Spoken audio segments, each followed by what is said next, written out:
আসসালামু আলাইকুম। অনেকেই হস্তমৈথুন করেছেন অতিরিক্ত পরিমাণে। এখন হস্তমৈথুন সেরে কিভাবে চলবেন, কিভাবে চললে একটু দ্রুত হারানো যৌবন ফিরে পাওয়া যায় এবং একটু দ্রুত বিয়ের সিদ্ধান্ত নেওয়া যায়, বা হুট করে বিয়ে করে এখন স্ত্রীকে পরিপূর্ণ সুখ দিতে পারছেন না, তাদের জন্য আমি 4টি উপায় বলে যাচ্ছি। ইনশাআল্লাহ নিয়মিত অল্প কিছুদিন মেনে চলতে পারলে আপনার হারানো যৌবন আপনি ফিরে পাবেন এবং স্ত্রীকে পরিপূর্ণ সুখ দিতে পারবেন।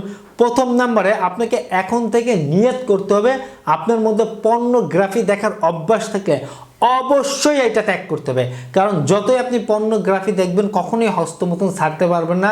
ইনস্ট্যান্ট 2-4 দিন ছেড়ে দিতে পারলেও আপনার পুনরায় আবার হস্তমৈথুন করা শুরু হয়ে যাবে। তাই প্রথমে এই কাজটা আপনার মধ্যে করতে হবে। 2 নম্বরে রাত জাগা। অনেকেরই মধ্যে রাত জাগার সমস্যা রয়েছে, রাত্রে এমর ওমর করছেন, হাতের ডিভাইস ব্যবহার করতে করতে আপনারা রাতকে 1টা 2টা 3টা বাজিয়ে দিচ্ছেন, সকালে ঠিক আবার কাজের জন্য হুট করে উঠে দৌড়ায় চলে যাচ্ছেন। আবার অনেকে লং টাইম ঘুমিয়ে থাকতেছেন। সকালের ঘুম শরীরের জন্য ক্ষতি ছাড়া কোনো উপকার নেই। আমরা সাধারণভাবে একজন পুরুষ যদি রাত্রে 9টা বা 10টার মধ্যে ঘুমিয়ে পড়তে পারি, বলা হয়ে থাকে দীর্ঘ মেডিকেল প্রমাণিত যে যখন আমাদের ঘুমের মেয়াদটা 3 থেকে 4 ঘন্টা বা 5 ঘন্টায় পা দেয়, তখন আমাদের শরীরে টেস্টোস্টেরন হরমোনের নিঃসরণ ক্ষমতাটা 25 বা 30% পর্যন্ত বেড়ে যায়। তাহলে বলা যায় যে আপনার ঘুম আপনার স্বাস্থ্যের জন্য কতটা জরুরি। অবশ্যই রাতে দ্রুত ঘুমিয়ে পড়তে হবে। সকালবেলা দেরি করে ঘুম থেকে ওঠা যাবে না, তাড়াতাড়ি ঘুম থেকে উঠতে হবে। রাত্রে যেমন দ্রুত ঘুমাবেন, সকালে দ্রুত ঘুম থেকে উঠে পড়তে হবে। 3 নম্বরে আমি ঠিক মতন খাবার গ্রহণ করতে বলবো। যে যা বলুক, সঠিক খাদ্যাভ্যাসে আমাদের শরীরের অসংখ্য রোগ থেকে আমাদের সেভ রাখে এবং আমাদের সুস্থ রাখতে সহযোগিতা করে।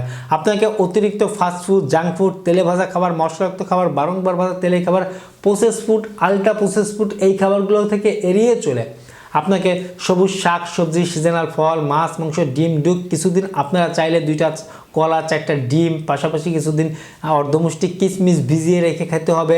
আপনারা 2-4টি ছোলা বা 2-4টি খেজুর খেতে পারেন। আপনারা কিছু সংখ্যক ছোলা ভিজাই খেতে পারেন।